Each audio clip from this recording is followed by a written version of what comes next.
皆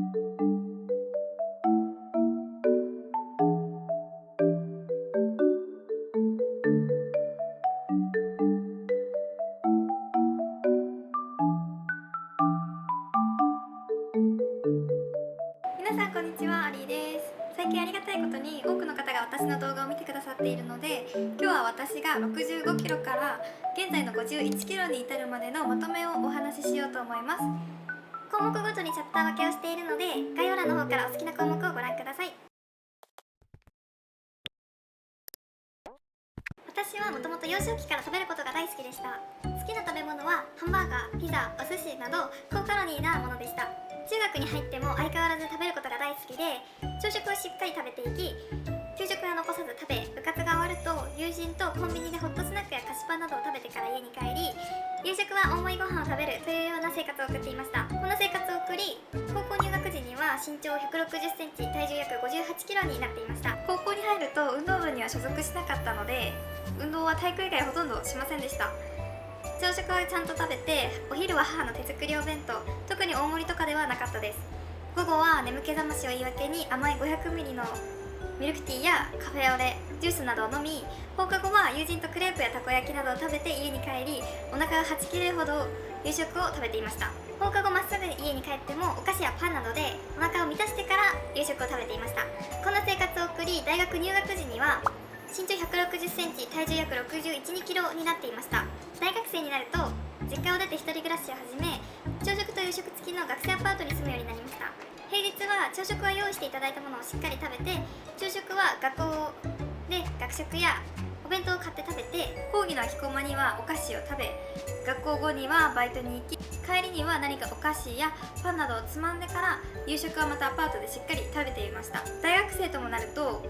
帰りにこの後ご飯行こうと急に夕食の予定ができることもありましたが、アパートの方の食事が当日のキャンセルができなかったので、友人と食事をして帰宅をしてレポートや課題を終わらせてから、お腹が空いてきた夜の12時頃に取っておいてもらった夕食をしっかり食べてから寝るといったような生活をする日もありました。休みの日に友達と外食する日はしゃぶしゃぶや焼肉など食べ放題を好んで食べていました。花の20歳でついに自身の最高体重である65キロを記録しました。正直体重計を買ったのはこの後のことだったので、65キロ以上は確実にあったかなと思います。大学卒業までにもちろんダイエットをしたこともありました。学校のジムに行ってみたり、水を1日2リットル以上飲むといいという情報のもと実践してみたり、さつまいもダイエットをしてみたり、 YouTube のダイエットダンス動画を見て真似してみたりなどして、一度56キロ程度まで落ちることもあったのですが、結果が出たことに満足してまた元の生活に戻り、リバウンドをするといったことを何回か繰り返していました。大学を卒業してしばらくして実家で暮らすようになりました。実家では私が夕食作りを担当していたので、私が好きなものをほとんど毎日作っていました。私はもともと YouTube を見るのが好きだったので、いろいろなジャンルを見ていたのですが、たまたま中山きんに君さんの動画を見て、食事の糖質を変えればダイエットができることを知り、私も自分の夕食をアレンジしてみればダイエットができるかもしれないと思い挑戦することにしました。最初は期間を100日に設定して、スタート時の体重は約63キロだったので、50日で56キロと残りの50日で52キロの2段階の目標を設けました。朝食は白米やお味噌汁、納豆などごく普通の食を食べて、お昼は主食をもち麦やオートミールに変えたものやアレンジレシピを食べ、夕食は炭水化物を取らずに野菜や納豆、おからなどを積極的に食べていました。パンやパスタなどの精製された小麦粉の商品は食べないようにしていましたが、全粒粉パスタは OK としていました。市販のお菓子は週に一度と決め、その他の日に甘いものが食べたくなったらバナナなどの果物やくるみなどの食塩不使用の素焼きナッツ、プルーンなどを食べていました。どうしてもケーキが食べたくなったら YouTube で低糖質スイーツなどと調べて作って食べていました。運動はスクワットなどの下半身を中心としたトレーニングと YouTube の有酸素運動動画をしていました。スタートから70日で約63キロから54キロまで減量しました。ダイエットを始めて1ヶ月が経過した頃に、ある臓器に腫瘍が見つかり、年が明けて1月末に手術をすることになりました。手術はお腹をパカーンと開ける手術だったので、しばらく運動はおろそか、痛くてまっすぐ立てない生活を送っていました。手術をして2ヶ月程度はダイエットをストップしていました。食べたいものは我慢せずに食べていました。一応最後の食事から約12時間を空けるように心がけていましたが、3食ジャンクフードとか極端な過食はしませんでした。お菓子も食べ、揚げ物や丼物も気にせずに食べていました。ほとんど横になっていたからかあまりお腹が空かなかったので、ご飯の代わりにお菓子を食べて過ごす日もありました。こうして約2ヶ月過ごし、56キロまでリバウンドをしましたが、特に大きなリバウンドはしませんでした。初期の段階の100日でしっかり食べてしっかり運動し、緩やかに体重が減少したことが大きなリバウンドを防いだ理由かなと思っています。退院して3ヶ月を過ぎたあたりからお散歩を始めて徐々に体を動かしていきました。動画投稿を始めたのもこの頃からです。その後は動画にもあるように、ダイエットするときは白米やパンなどは食べず、主食を完全にオートミールやもち麦に変え、野菜を多く摂ったり、しっかり制限するときを制限し、その後また爆食をしたりという生活を繰り返し、現在の体重51キロに達成しました。まとめますと、まずは食事についてです。お水はたくさん飲みました。2リットル必ず飲むぞというよりかは、こまめに飲むことと、なるべく常温かぬるめのお湯を飲むように意識していました。最初は3食お米やパンなどを食べていたら、そのうちの1食をオートミールやもち麦、全粒粉パスタなどに変えて、慣れたら全面的に移行していきました。野菜はなるべく多く摂りました。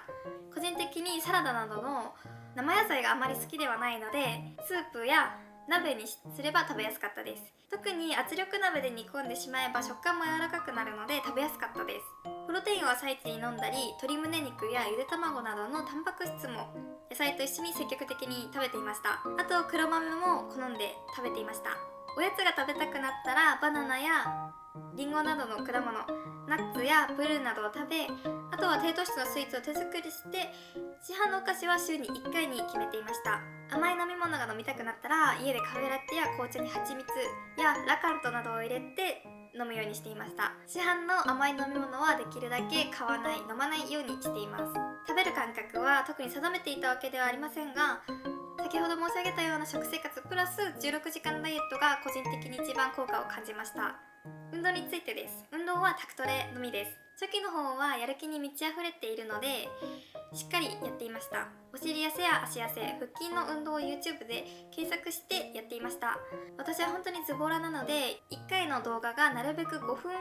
弱ぐらいの動画を探して毎回やっています。私が実際にやっている動画を概要欄の方に記載しておきます。あと、私は本当に体が硬いので、肩甲骨と股関節のストレッチどちらか必ず一方は朝にやるようにしています。私は下半身が特に気になるタイプなので、